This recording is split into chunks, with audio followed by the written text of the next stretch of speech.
டிவிகேவிற்கு whistle போடு என்று சொல்லும் அளவிற்கு டிவிகே அதாவது தமிழக வெற்றி கழகத்திற்கு விசில் சின்னம் கிடைத்திருக்கின்றது. இதை குறித்தான காணொலியாக இது இருக்க போகின்றது. மறக்காமல் நம்ம சேனலை சப்ஸ்கிரைப் செய்து வைத்துக் கொள்ளுங்கள். வாருங்கள் காணொலிக்குள் செல்லலாம். தமிழ்நாட்டை பொறுத்தமட்டில் பல்வேறு அரசியல் கட்சிகள் பல்வேறு காலகட்டங்களில் தோன்றியிருக்கின்றது.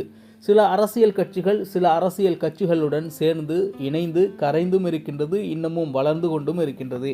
அந்த வகையில் மாபெரும் கட்சிகளாக உருவெடுத்த பல கட்சிகள் தற்பொழுது ஒன்று தேசிய கட்சியுடனோ அல்லது திராவிட கட்சியுடனோ இருக்கும். ஆனால் தற்பொழுது தமிழ்நாட்டுடைய ட்ரெண்டாக மாறி இருப்பது என்பது தனித்து களம் காணுதல். எந்த ஒரு கட்சி தமிழ்நாட்டை பொறுத்தவரை தனித்து அரசியலில் ஈடுபடுகின்றதோ அந்த கட்சிக்கு எப்பொழுதுமே பெர்சன்டேஜ் அளவில் ஒரு மாபெரும் வெற்றி கணக்கு துவங்கப்படும். அந்த வகையில் இந்த தாவேகா என்று அழைக்கக்கூடிய தமிழக வெற்றி கழகமும் தனித்து இந்த தேர்தலில் 2026 தேர்தலில் இயங்கப் போவதாக தகவல்களை வெளியாக்கி இருக்கின்றது. மேலும் அந்த கட்சிக்கு சின்னமாக விசில் சின்னத்தை தேர்தல் ஆணையம் ஒதுக்கியிருக்கின்றது.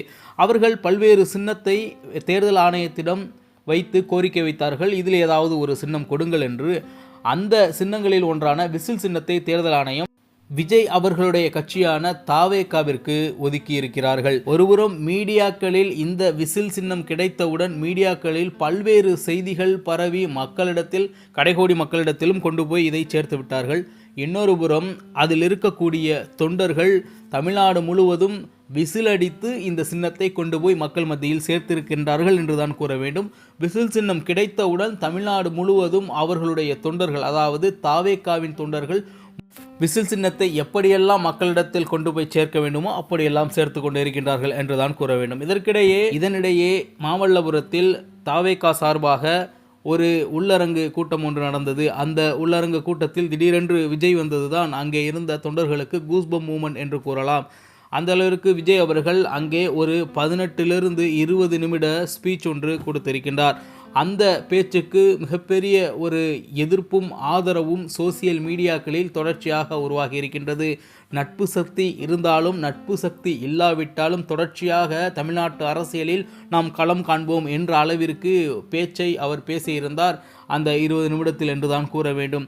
தொடர்ச்சியாக தமிழ்நாட்டு அரசியல் காலச்சூழல் என்பது மாறிக்கொண்டே இருக்கின்றது. ஏனென்றால் 2026 தேர்தலில் எப்படி இருந்தாலும் 2 திராவிட கட்சிகளுக்குத்தான் போட்டி என்று திராவிட கட்சிகள் கூறியிருந்தாலும் இல்லை நாங்களும் ஆட்டத்தில் இருக்கின்றோம் என்று நாம் தமிழர் கட்சியும் தங்களுடைய நிலைப்பாட்டை அறிவித்து தொடர்ச்சியாக அரசியல் களத்தில் இதுவரை தமிழ்நாட்டில் வேட்பாளர்களையே அறிவித்த கட்சி என்றால் அது நாம் தமிழர் கட்சி என்று கூறலாம். அவர்கள் கூறிவிட்டு களத்தில் நின்று கொண்டிருக்கின்றார்கள்.